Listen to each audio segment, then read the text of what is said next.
I don't know what to say. I was trying to figure out the right song to start this episode off. I went a little low key and a little solemn on that one. Yeah, it's because of your record. Yeah. I'm the little drummer boy, just wandering through the desert looking for a win of finding someone to help me. We'll see. We'll see if it happens this week.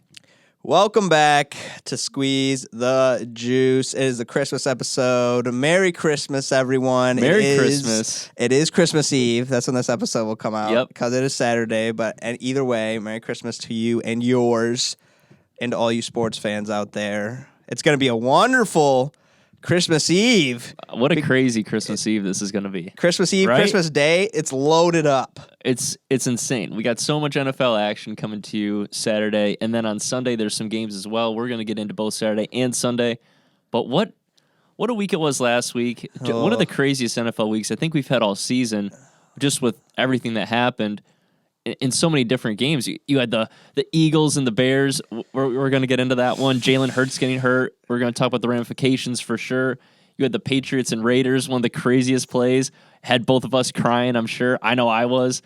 And then the Jags and the Cowboys, the pick six at the end in overtime, just nuts. It was an unreal week. And we didn't even talk about that game. But we didn't even pick the Vikings-Colts game, but that game was even more nuts. The 33-0 comeback. I mean, it was a wild week in the NFL, and that's why we love it so much. You never know what you're going to get on Saturday and Sunday now, and it was amazing to see.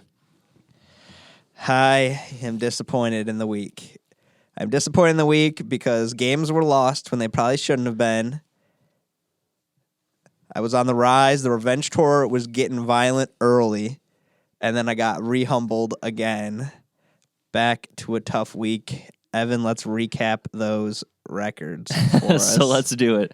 So last week in our episode, we picked 5 NFL games. I was 3-2 in the NFL last week. You were 1-4. It was unfortunate. I know. So that brings our NFL records now for me, 27, 22-2. For you, you're at 26, 22-2.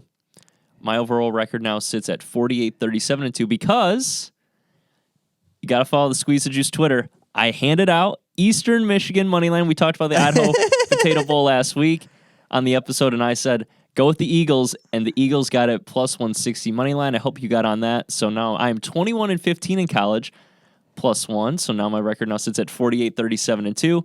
Justin, not the same. He did not tell you to pick. No, I did not declare that as a pick. He did not declare it.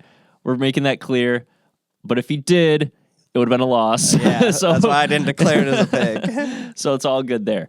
But likewise, 48, 37-2 for me. Justin's sitting at 41, 42-2. We got to get Justin back up here. I literally reversed my last week rise to fame in literally exactly opposite direction. I know. 1-4 last week, not the best. But let's break down those games. Starting off with your only win and the only win that really mattered. Real talk. At the end of the day, Lions at Jets. Lions, Brock Wright, 51-yard touchdown, scamper to get in.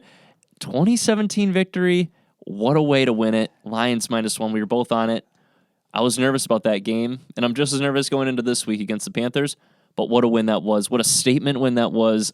You won in ugly fashion on the road in conditions where, let's face it, that team earlier this season and in teams past probably wouldn't have won. So, unreal win. Remarkable. It had me screaming and jumping and all sorts of emotions. Just, it was wild. Game 2, technically, it was before the Lions game, but we're going to put it as game 2 here. Dolphins at Bills. Bills, we were both on them at -7, and the Dolphins squeak out a 3-point cover there. The Bills won. But at what cost? At what cost? Devin Singletary. You were right there. I know going into the end zone gives the ball back to Miami.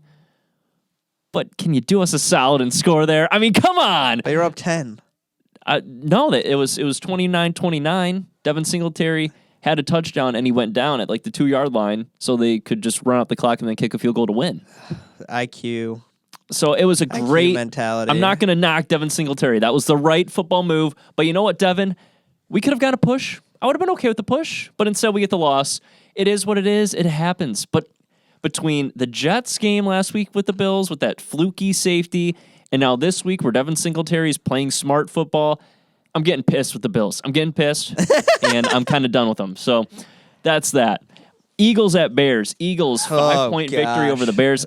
I was on Bears +9. You were on Eagles -9. It was a spot for Justin Fields and this Bears team to just hang around, and that's what they did. The Eagles were in control for most of the game, but the Bears just kind of stuck around, made some plays when they needed to keep that within the 9 points, and the Bears just keep getting it done. I told you, 10 of 13 games within 9 points. It's 11 of 14 now. They keep getting it done for these covers. Kind of crazy when you think about it. Blech. Cardinals at Broncos, Game 4. This was my favorite game of the week. Broncos winning 24-15. Broncos -1.5 for me. Unreal performance by that Broncos defense. And really, the Broncos, you saw it a couple weeks ago with Kansas City. There was an energy, there was a vibe. It changed for them. They brought that into this game against the Cardinals. Brett Ripien, not great, but he got the job done. Latavius Murray, fantastic day on the ground. Marlon Mack, who knew? Who knew Marlon Mack was back?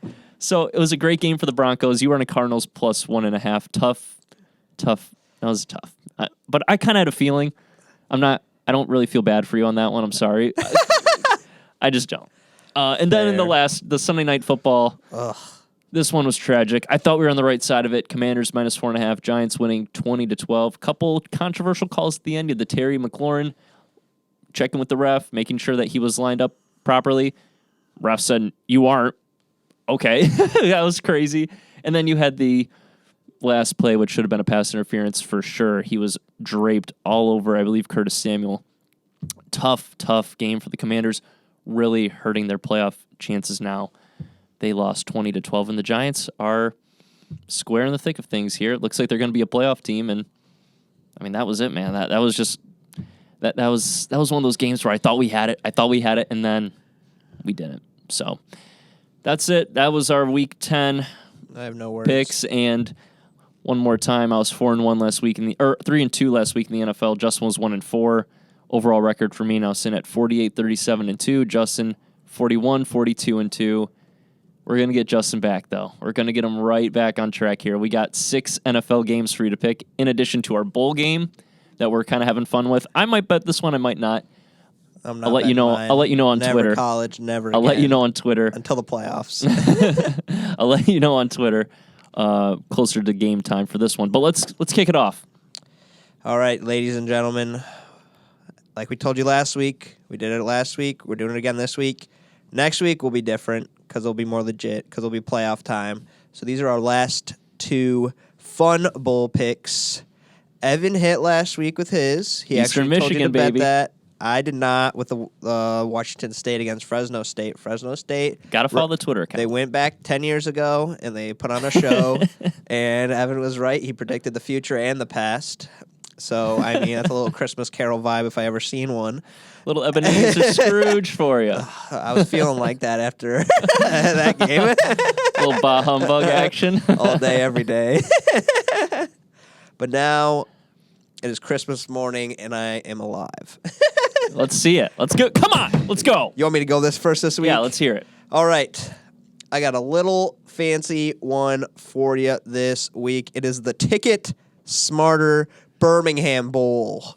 It is Coastal Carolina versus East Carolina.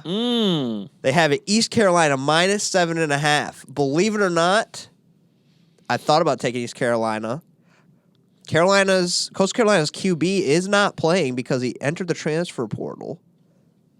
So yeah, they have some roster turnover. I believe their head coach is now. He's gone. I think he's at Liberty now, if I'm not mistaken. So they had some turnover. Head coach left, starting QB into the portal. They've had guys in and out. They lost a linebacker too. It was really interesting. I was like, man, Coastal Carolina's probably +7.5. If you're betting, it's probably the smarter pick. But I'm going with East Carolina. Yeah, give me the Pirates. I love that. I love the Pirates too. I mean, both teams are actually sick, but if your team is purple, count me in. I'll tell you East Carolina's got a great logo, and they had some crazy good games this year. They did. Actually. They played NC State tough. They're a good football team. They just didn't have a ton of wins. I mean, they still won plenty of games, but just I think they probably felt like they could have had more. I like that pick. I like the Pirates. Well, for me, we're not going too far down the road here. The Quick Lane Bowl, New Mexico State versus Bowling Green State University. I am on BGSU -3.5. Look, I picked a MAC school with Eastern Michigan. I'm not going to stray away from what's worked for me in one bowl game I've picked so far. So I'm going with the whatever Bowling Green is. I forget what they are. The Falcons, I think. Yeah. Yeah, give me the Falcons -3.5 Over the Aggies. over the Aggies. Yeah, I've driven past Bowling Green. Never driven past New Mexico State. So, yeah, that's A little far. That's the reasoning for it. And look, New Mexico State coming up to Detroit. I know it's indoors, but I like the team that has to travel like an hour as opposed to the team that's got to fly in. So, yeah, give me Bowling Green. Why not? Let's have some fun. MAC schools, MACtion. I love it. I was already on Eastern, like I said. So I'm going to stick with my little trend that I got going. I love it. Absolutely love it. Are you claiming a bet, or do you want the people to check out Twitter to see if you claim the bet? Check out Twitter, but I am leaning towards betting BGSU -3.5. That takes place on Monday, December 26th at 2:30 p.m. So check our Twitter page, Squeeze the Juice. You can look it up. It's got the same logo that we've had all season long. I'll probably bet it, but I'll make my announcement on Twitter too. And always check the Twitter page because I'm in control of it, but Justin also will let me know from time to time if he sees a pick he likes. If there's a live betting, we might go for one there too. So, yeah, follow the Twitter page. That's the way we can probably stay most connected with you guys. So, Yeah. that's where we're going to, randomly throw a shock bet out there. And sometimes it works. Eastern Michigan, baby, +160. Can't hate those odds right there. Can't hate those odds. And they won by like 50. So, let's go Eagles, baby. We'll see what happens. Those are the juicy bowl games of fun that we picked this week. But now we head into the episode 11 NFL picks. New week, new redemption, my friend. It's on you. We start off with our boys as we head into the NFL. Get into it. The Lions head to Carolina against the Panthers. It is +2.5. Panthers. Well, a shocking trend, us having the Lions game first up. We love it. We always have to. We always got to talk about it. Look, because we're the only team that always plays at 1 o'clock. That's true. That is true. No prime time. Put some respect on the Lions' name next year, baby. Maybe even week 18 against the Packers. That game could mean something. We're going to get into it. But every look, game means something. Every now. game means something right now. And the Lions have proven that. They've won 6 of their last 7. From 1-6 to 7-7. It has been an unreal turnaround. But now you get Carolina, and Carolina has something to play for too. I know their record is 5-9. It's ugly, but because the NFC South is so bad, they are actually in the playoff race right now. So they got something to play for. And look, Carolina is 4-1 against the spread at home as an underdog this season.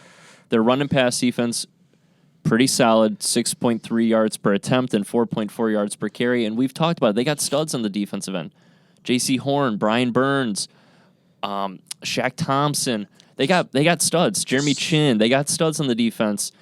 And this is not a game that you can overlook. This is the Lions, thankfully, because they've been in a hole for most of the season. They haven't had like a look-ahead spot like I think the Eagles or the Cowboys had last week with Jacksonville and Chicago. So they know, they have to win this game. They know it. They're not stupid. They know each week is the same. They know every week is the same. And that's really what's guiding me in this pick because I worry about Goff on the road. I do. The offense didn't look great last week. That is concerning. Carolina's defense not as good as the Jets, but it's still pretty solid. So there's a lot of things that factor in. And also, 73% of the public, per the Action Network, is on the Lions. So there's a lot of things that are like drawing me towards not picking the Lions this week. But I have to go with them. They haven't stopped losing. They're on a roll right now. They're one of the hottest teams in the NFL. And it's hard not to put your faith in Dan Campbell and this offensive scheme. It feels like no matter what happens, they're going to dial up something that gets it done at the end of the game where you're just shocked. But from the Penei Sewell play to Brock Wright last week, there's plays that define the game, and they're happening at critical moments, and the Lions are making those plays right now. Lions -2.5 is my pick. You just got to ride with them until the ship falls off a cliff, basically. I don't know. No, you're absolutely right. I mean, you can trust Sam Darnold. Like, he's not a bad quarterback, and he's kind of getting a little more, like, leeway, and he feels a little more free with less pressure behind him, with Baker being around, and now that he's gone. And also with McCaffrey being gone, you're not forced to feel like you have to run the offense through McCaffrey. You kind of can split the backfield between Hubbard and Foreman. It's a little more versatile. And that defense cannot be slept on at all. They got a guy at every level, and they're still young, and they're honestly kind of up and coming. It just depends on how things go with the organization and a new head coach and everything. But yeah, don't sleep on this team. But you can't. The Lions are hot. They're confident. They're focused. They're not being stupid right now. I agree. It was worrisome last week in New York. But like we said, road games. We don't know what to expect. So that's what we got to wait and see. But still trust the Lions, -2.5. Let's roll. You're going to win some ugly games, and you're going to win some games where you look like the prettiest prince in town. But sometimes it's not like that, right? You got to win ugly. And that's one of the best things about that's one of the best things about this team right now is they're not doing it one way. They're not winning one way. They can win in multiple ways. And the defense is stepping up. They're allowing, it seems, fewer and fewer rushing yards per game every week. And if you're telling me, if the Lions can stop the Carolina ground attack, which isn't very potent, but let's say they do, if you're telling me it's Sam Darnold versus this defense, I'm going to trust the defense. And I trust the offense to outscore Sam Darnold at that point. So I think we're on the right side of it. Public being so heavy on the Lions scares me, but let's not fear. This is a team that is destined for the postseason, and they keep proving it week in, week out. So Lions -2.5. Let's go. Woo. On to game 2.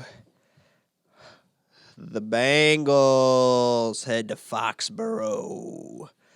Pats +3.5. This is a tough game, my friend. It'd be a lot easier pick if it wasn't Cincinnati, but something about Foxborough. But Matt Patricia is a concern for us Pats fans in this building.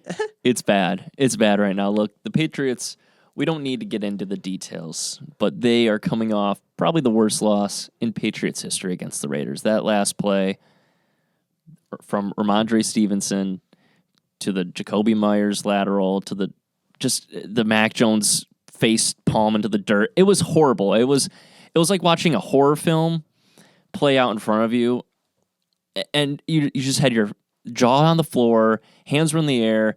I didn't know what to make of that play. I didn't know what to make of it. And then all week long, that's all I saw, because everyone was making fun of the Patriots, and rightfully so. And this game against Cincinnati, it's a tough one for me. It really is, because I can't get that loss out of my head against against the Raiders. But we're on to Cincinnati. As Bill Belichick once famously said, we are on to Cincinnati. The Bengals, to me, look like the best team in the AFC. They do. They do. From Joe Burrow to Jamar Chase to T. Higgins and that defense, they're so good on every level. The only issue I have with them is their inefficiency in the ground game. With Samaje Perine, it looked really good. With Joe Mixon, not so much. So maybe they figure something out in the postseason. But yeah, the Bengals are unstoppable right now. They're 6-2 against the spread overall on the road. It feels like a Bengals spot, but then I got a little bit deeper into the numbers. Both teams are basically identical in the ground attack. Patriots slightly better against the pass than the Bengals. The Patriots are in a kind of a bounce back spot here. They have to respond after last week's embarrassment. They're desperate. And then 80% of the public is on the Bengals. That's just way too heavy of a number for me to side with the Bengals. You know how I am. If the public is super, super on one team, especially like 75 and up, that's a red flag for me. So Patriots +3.5 at home, desperate, underdog. I think the Bengals win, but give me the Pats to cover 3.5. Patriots +3.5. Let's go. You like the hook? I like the hook. If it was Bengals, if Bengals were getting, if it was anything like 3, less than this. if it was Patriots +3, I might side Bengals. But because you're getting that field goal hook, I think the Bengals kind of squeak out an ugly win, kind of like the Lions against the Jets last week. I think it's just one of those spots. I could see that happening. I really could. I mean, it's hard for me to put. I love the Patriots. You know me, but the tension that keeps rising week by week between Mac Jones and Matt Patricia. I mean, Bill Belichick's going to have to make a decision. I agree. He's going to have to make a decision. Who do you care more about? Your quarterback or your idiot offensive coordinator. No, I agree. That offensive line stinks. They have no one to. Mac Jones has no one to throw the ball to. The offensive scheme is non-existent / horrible / vomit-inducing. It's offensively, it's one of the worst teams in the NFL. Like one of the worst teams I've ever seen ever offensively. And to be honest, it hasn't looked terrible at times too. Yeah, like with the ground attack, but the defense. Everything else is so bad, and then the defense, like that's the only way. So if the defense can step up in this game, they have a shot to not only cover but actually win this one. If they get a couple turnovers, if they get a couple stops, who knows? But that's the only way the Patriots can win right now is through their defense, and that is never a trustworthy way to like pick a team. But at home, maybe I'm just feeling like okay, bounce back, ugly game against the Raiders. Let's see what you can do against the Bengals. I can see it happening, but I agree. The Bengals are just rolling right now, and it's Joe. It's Joe Burrow. He knows what to do. He knows what to do when it matters. I agree it could be a nice, tight, like close game. I agree the Bengals will probably win, but it still could be close. But I'm trusting Burrow. Burrow. I love the Patriots, but I'm trusting Burrow until Matt Patricia leaves the NFL. I think the Patriots will have a tough time. Even though I think they could still win games, they will not win another Super Bowl as long as Matt Patricia is that offensive coordinator. But I'm going Bengals. I agree wholeheartedly. And look, I do think Joe Burrow and this Bengals team, they're poised for another Super Bowl run. It's there. It's there for the taking. The Bengals are poised for another Super Bowl run. And whether we like it or not, we have to accept the fact that Joe Burrow might just be like the best QB outside of Patrick Mahomes. Like just the way he's able to manage a game and kind of lead an offense. He might just be that guy outside of Mahomes. And guess who's undefeated against Patrick Mahomes? Joe Burrow. So I don't... In Kansas City, 2 playoff win and regular season win? Yeah. It's... Dude, just rolling. Be like, all right, Pat, come to my side of town now. It's crazy. All right. Onward. Already to game 3 of 6. Gosh, this game sucks. It is Philly in Dallas. Probably, more than likely, no Jalen Hurts. Cowboys -4.5. This is so unpredictable because we don't know how well Philly's probably going to play with Minshew. And the Cowboys are either, hey, let's drop 40 on you, or, hey, we're not playing this week. I know. I know. What is this? What is this? And when you put up 40, one time it's against a good team. Actually, it's a fraud team. Shout out the Vikings. And then when you put up 40 again, it's potential surviving in overtime against a garbage team. That's pretty much how it is. I don't know what to say. No, this is a Dallas team that really the past 2 weeks has been looking so sloppy, so shaky, and really it starts with Dak Prescott for me. I mean, he's the one who's supposed to be taking command. He's the one that has this massive contract. I need him to show that he's a franchise guy because right now I'm seeing a quarterback that's just average, and they're not paying Dak to be average. They need him to step up, and whether that interception that cost them the game against the Jaguars last week was his fault, it doesn't matter for me. I need more from Dak. They were up 27 to 10, 27. It was They were up by a decent chunk in that game. It's like, dude, like put the foot down and close the door. That didn't happen. But like you said, we got Minshew mania this week, more likely than not. Eagles beat the Cowboys the first time these two teams played, and they covered. But that was with Cooper Rush as the quarterback. So now you got the reverse. Now you have Philly going in to Dallas with their backup QB, more likely than not. But Micah Parsons has talked a lot about this game. He's talked about Jalen Hurts being a system QB. Now he's probably not even going to go up against him. But for me, it almost feels like Dallas has been looking ahead to this game for 2 weeks now because that's back-to-back performances against the Texans and the Jaguars where they did not look entirely focused or intent on the task at hand. They've been talking all about the Eagles game. I think this game means a lot more to Dallas than it means to Philly, especially because Philly doesn't need to win this game to get it the 1 seed. They can win any of the next 3, and it's theirs. So for me, I think the Eagles get Dallas's best shot. Dallas is at home, and I think they're going to try to make a statement in quotation marks and kind of put up more points than they need to and get the media all riled up. Oh, Dak looks like this, and they're a real contender now. But guess what? You weren't going up against, in my opinion, the MVP. Without Jalen Hurts, like, this game doesn't really like matter that much to me. But it's going to matter a ton to Dallas, and it's going to matter a ton to like the media. So I'm going to go Dallas minus 4.5. Philly is also 2-5 against the spread as the away team this season. So yeah, I think I'm going to go Dallas here plus or minus 4.5 and kind of ride with that mindset that Dallas is just kind of like making this game their Super Bowl. We know what's going to happen. They're going to choke. They always do this. They'll hype up one game. They'll puff their chest, look tough. We know what you are, Dallas. We know what you are. You're kind of like the Vikings. You're fake. So Dallas minus 4.5. That's my pick. Big news, fake names. I don't even want to pick this game. It is so annoying, but Philly has a lot of weapons, and Minshew is not a bad quarterback. No, he's not. Thing is, he can get the job done. But again, it is true. Do the Cowboys only care about this game? Solely be like, oh yeah, Philly's top dog right now. We got to take him out. Micah Parsons is just butthurt that he's probably not on Philly. And he was hyping him up or whatever. But he's like, this game, I mean, like you said, this game means a lot. And Jalen Hurts is an X factor because the mobility he has compared to Gardner Minshew is dangerous. Especially like most defenses, that's the that was the worry. If you have a mobile quarterback, it's one thing.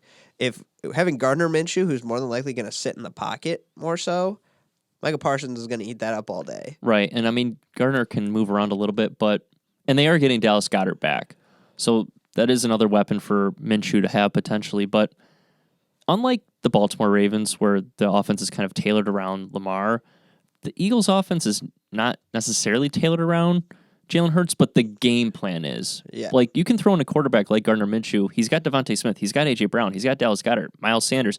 Like, they have plenty, and that offensive line is fantastic. They have plenty to sustain any kind of quarterback, but the way that they are structured offensively and schematically, it is around what Jalen Hurts is able to do. So you wonder, with a quarterback like Minshew, is that kind of that same offensive scheme going to be able to work?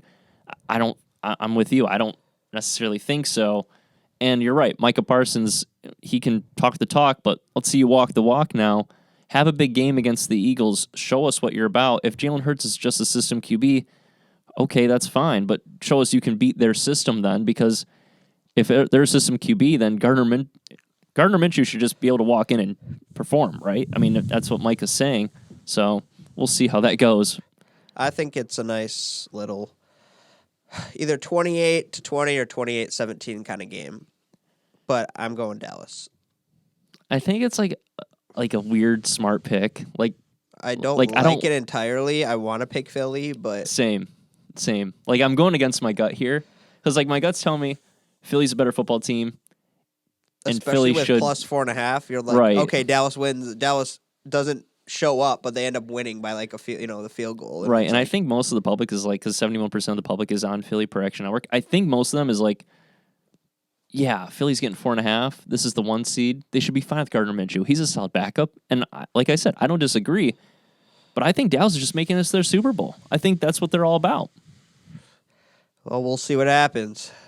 I mean, I hate it too, man. But sometimes a pick that you hate ends up being your only win. So you're not wrong. But anyway, on to the next. And here we are to game 4. First timers, the Packers head to Miami. Now minus 3.5. Yes. So Boy. So the line opened up at Dolphins minus 4.5, and since the line opened up, we've seen heavy movement on the Packers. 63% of the public per the Action Network are on the Packers. Now the line is moving that way, as we have seen it now jump to 3.5. Dolphins played well against the Bills last week. Mm-hmm. I thought they had a game plan, a legitimate one, and for portions of the game, I thought they played well enough to win. But now they're coming in, they're back at home, they get a slight rest advantage against Green Bay. I think we've discussed it before, Well, actually, I know we have, but the home defense for Miami, absolutely legit. They're allowing just 15 points per game at Hard Rock Stadium, and I think on the road it's like 30. So it's a complete shift in how their performance is on defensively at home versus on the road. But look, Miami's much better at home in general too. They're 4-2 against the spread on the season at home. Everyone is on the Packers. I think the Aaron Rodgers sound bites and the fear of the Packers running the table is getting into people's heads, and they're like, we think he's going to do it. Let's bet Packers plus 3.5, plus 4.5, whatever the line is. I'm not buying it. I've seen this team for way too long. Wins against the Bears and the Rams just don't do it for me, especially when, quite frankly, I just haven't seen enough from the Packers. Like, sure, Christian Watson looks good, but offensively, what else have you seen from the Packers? Not much. So Aaron Jones hasn't been himself lately. Yeah, I mean, Aaron Jones is good, but it's just like he's not incredible. Yeah, and Rodgers himself, he just has not looked good all season long, and that disconnect with the receivers. I mean, you saw it at the end of the game with Christian Watson not being on the same page. Rodgers touches the arm and runs the wrong route. I mean, that kind of mistake, not on the same page, miscommunication, that stuff matters, especially when you're playing against a team like Miami who they've lost 3 in a row. They need a win. They're desperate for one. I think Miami gets it done at home, minus 3.5. I think at plus 4.5, I'd probably go Packers to cover at plus 4.5. But at minus 3.5, I think you're getting a little bit of value there.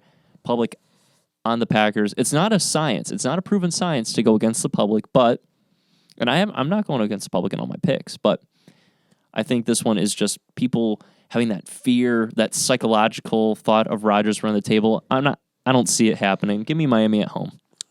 Yeah, I mean, the Dolphins have been putting up points, and they've been playing good games, just not good enough to their opponents. And we've seen that time after time, especially against the 49ers. Right. But Miami has been, they were on the road for 3 straight. They went to San Francisco. They went to L.A., loss, and then they went to Buffalo, another loss. So this team is different at home versus on, like, this is one of those teams that's legitimately different on the road versus at home. 100%. We talked about needing heaters in LA at 52 degrees.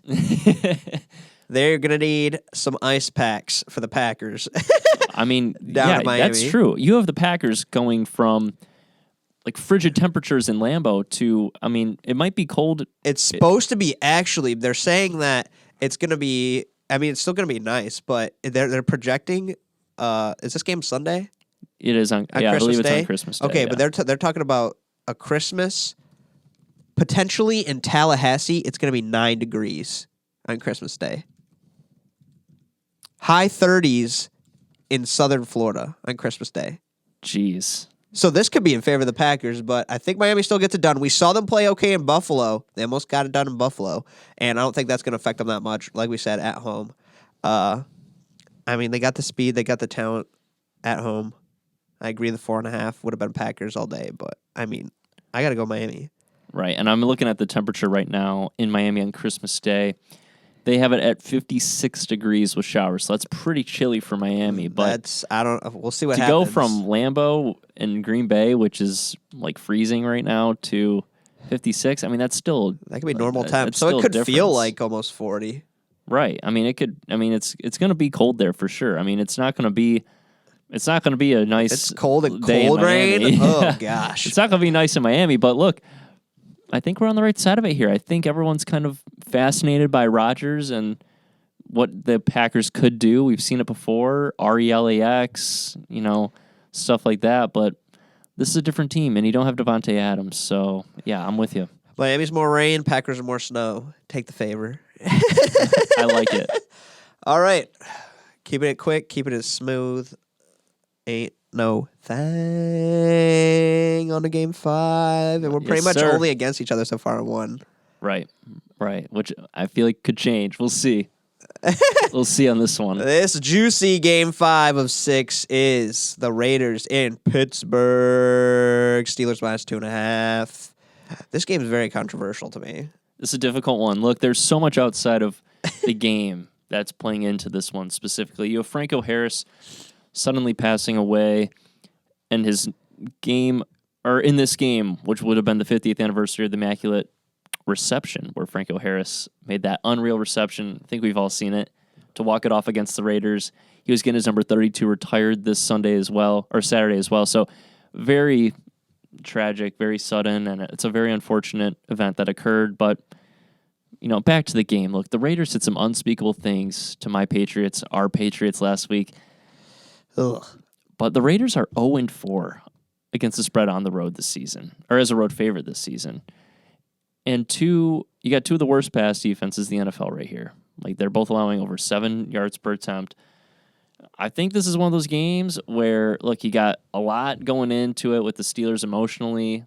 It's at Acrisure Stadium or whatever it's called now, Acrisure Field, formerly Heinz Field, and you're getting Kenny Pickett back. I think this is going to be a sneaky, fun, high-scoring game, and I think you get like a 31-30 Steelers victory in this one. I do. I think the Steelers, wait a minute.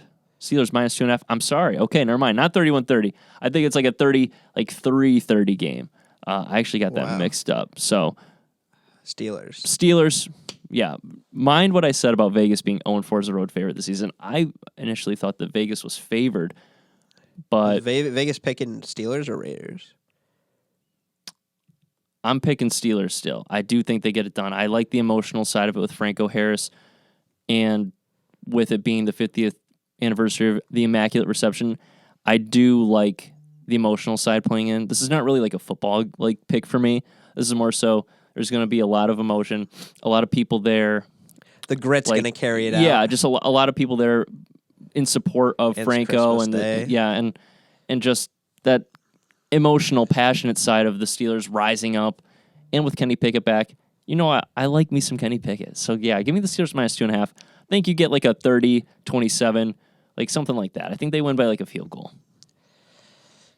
Kenny Pickett is a big factor. He upset us last week, getting knocked out. We knew that game probably would have been snagged and won if he was in. This is a tight game. Carr and Adams and the Raiders have really kind of found a good bounce back groove. They haven't been amazing, but they've been able to put up points, get some okay wins. Last week was kind of a fluke win, but shocking enough, I'm going with the Raiders. Plus 2.5 in this one, my friend. I know they've let me down before, and then when I didn't pick them and you picked them, they let you into a happy place. They led you into a happy place, and then I got let down by the other team. So I never know when to pick the Raiders. I never know when to trust them. But I'm gonna have faith in the man who has the most, and that is Derek Carr. Trust him and Devontae Adams. I'm going to trust this defense to step up a bit this week. I agree it's a close game. I think the Steelers still can win this, but I think no matter what, this is a close game. Whether it's high scoring or low scoring, it's a close game. So I think a field goal is the difference. One team's going to win by a field goal. I think so too. And really for me, like I said, I had my stats wrong. I'm all mixed up with this one.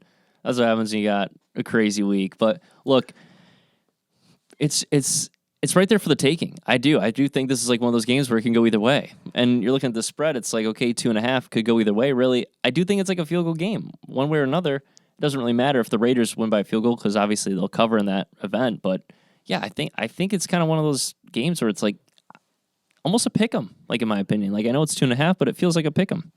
Straight up. I think Steelers win 30-28. That'd be a good score for you. I'm rooting for you, honestly. I'm rooting for you. You're like, let's be on the same page on all. Have we yet to be on the same page for every single one yet? I think we were 1 week we almost were, but we had one switch up. I think there was 1 week where we were all together. Yeah, there was 1 week we were all together. Yeah, probably because you flipped me on one of them. You're like, come on. Yeah, that's definitely what happened. All right, that was funny. All right, on to the last game. In this game, I think this might be my least favorite game. Game 6. This is my favorite Broncos at Rams, a disgusting game. It is plus Rams 2.5. But Russ is supposed to be back. And that makes me happier. Yes, this is my favorite pick of the week because Russell Wilson is back, and look, this Orange Crush team, they got some moxie. They got some mojo back. Look, they've been playing with a little swagger lately. It's been unreal to see because they just look so down in the dumps for so long, and now all of a sudden they have some life. The defense shut down the Cardinals last week. I expect the same thing to happen to the Rams this week. Look, Baker Mayfield will be without his starting center, Brian Allen. Defense still is Aaron Donald and Jalen Ramsey. We know, but look, it's just not the same group. Offensively, they have nothing going for them. You're telling me that the Rams are going to be able to move the ball against this team, this defense that's allowing just 5.6 yards per attempt and 4.4 yards per carry? I don't think so. Broncos are playing out of their minds right now. I know it's weird to say. I don't know where this was all season long, but they're playing well. I think this is an ugly-ish game, but give me the Broncos minus 2.5 to cover this one. I'm confident in this pick. I know the public's riding with them too, 64%, but look, I think the public's spot on with this one. I don't see how you can take the Rams, and if the Rams do cover the spread, that's bad news for the Lions, but it's also bad news for me because I'm doubling my units with this one. I'm very confident the Broncos. I went against them last week without Russ. A healthy Russ, and the way they've been playing with that little bit of swagger and kind of, even though weird to say, but revenge in them versus this trashy Rams team. It's a little skeptical when it's in LA.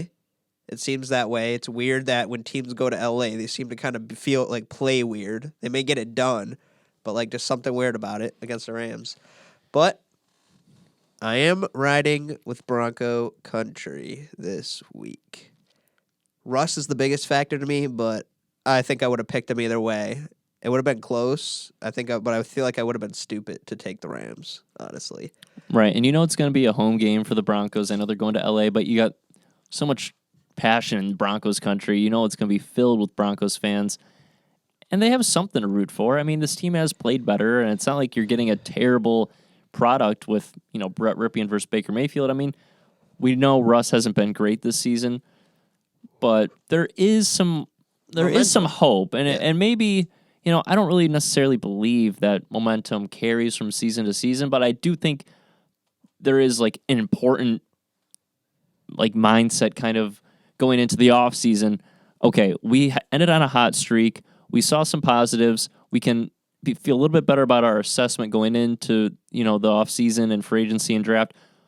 I feel like that's the way the Broncos are playing right now. They're playing a little looser, a little bit more fun. Seemed really tight at first, but after they got down 27-0 against Kansas City, something changed, something flipped, and now I think you're seeing a Broncos team that's kind of playing fearless a little bit, and I love that. So, yeah, I think we're on the right side of it. Broncos minus 2.5. Love that the public's behind us on this one, too, because if the public was heavy on the Rams, that would honestly make me a little bit, skeptical almost, because I'd be like, why is everyone loving the Rams?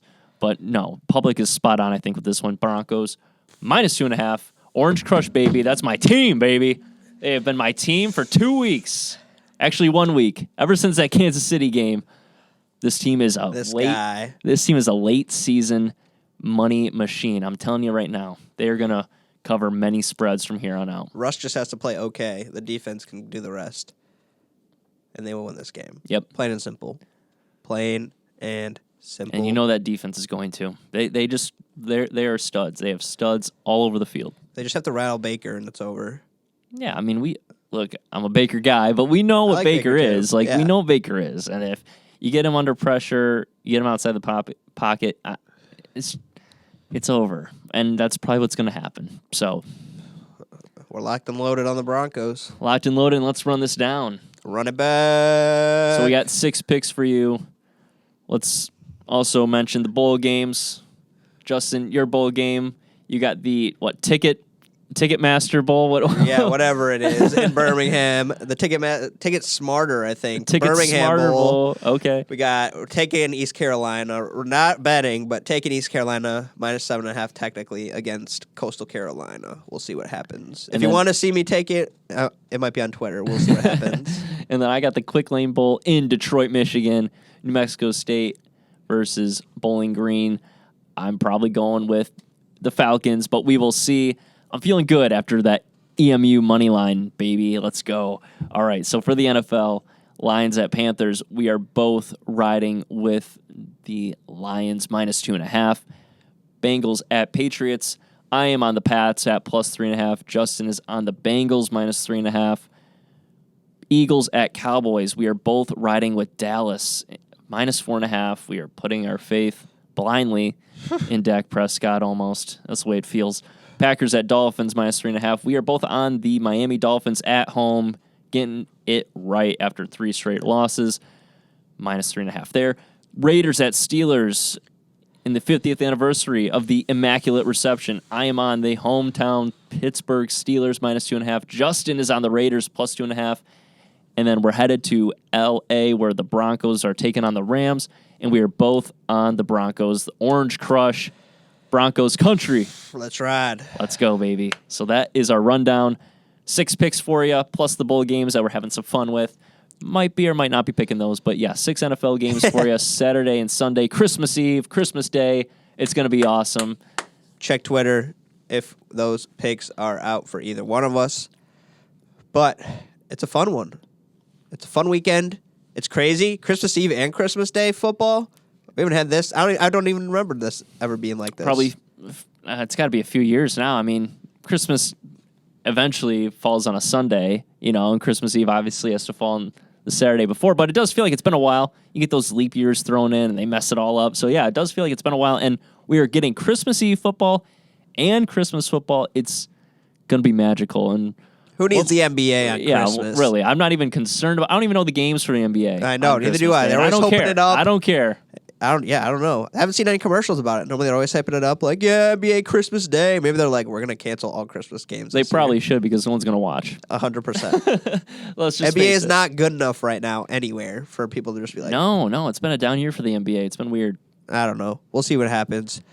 But thank you all for watching or listening another episode of Squeeze the Juice. Once again, Merry Christmas to you all from me and Evan, or Evan and I, however you want to pronounce it. Yes. Merry Christmas to all. Happy holidays. It's the most magical time of the year. We're all going to have a good time, sipping some eggnog, watching some football, making some picks. No nog. Yeah, I have a little nog. A little eggnog. If you like nog, go ahead. It's good for the soul. I don't like nog. It's good for the soul. No dairy for me, please. Well, anyway, enjoy your Christmas. Enjoy your holiday season. Open some your gifts. Yuletide. Yes, exactly. So, and in the process, make some picks, bet some football, and have some fun. This is what it's all about. Christmas, football. Can't get any better than that. Follow us on all the socials, Twitter, Instagram, TikTok. Look out for the pics on YouTube. Subscribe to the channel, comment, like, leave us your pics, leave us your thoughts, leave us what you think can progress us in eventually the next year. Things you'd like to see, things you'd like to see less of. Thoughts, comments, concerns. We are here. We're not your therapists, but we are helpful to you. We do have one more episode of 2022, and then it is on to 2023. Cannot wait. We got so much planned for the upcoming year, but we got to take care of business first. We got this week, and we got next week. Big things happening next week. Next week is massive. We are going to announce it all over social media, but let's do it right here, right now. We got the pie in the face coming for my stupid prediction that the Michigan Wolverines would not make the college football playoff. They did, and they did it convincingly. So now I'm going to get a pie in my face, as I said I would. That's happening next week. And then we also got the college football playoff to talk about next week, plus week 17 of the NFL, which is so really mayhem. I mean, really, that's going to be one of those weeks where make or break for some of these teams. I mean, you could see the Lions clinching a playoff spot next week if everything breaks right. I mean, how crazy would that be? I'd cry. I'll cry live on air. I'll take my glasses off and shed a tear. We'll see what happens. People. We'll see what happens, my guy. But it's gonna be fun. We might be live streaming that one. We might not be. We're gonna get into it. We'll see what happens. It's gonna be a wild one next week. I can tell you that. So definitely it will be a wild one. You got to tune in. That one will be out. This is coming out today, Christmas Eve. Next episode will come out New Year's Eve. It'll probably be earlier. Oh no, wait. Normally 10 a.m. So we'll be chilling. Normal time on Saturdays, 10 a.m. Y'all know what to do. Like, love, and squeeze the juice, man. Squeeze the juice. Happy holidays. Merry Christmas. And have a good one. Have a good one. Have a good night. We'll see you on the flip side. Peace.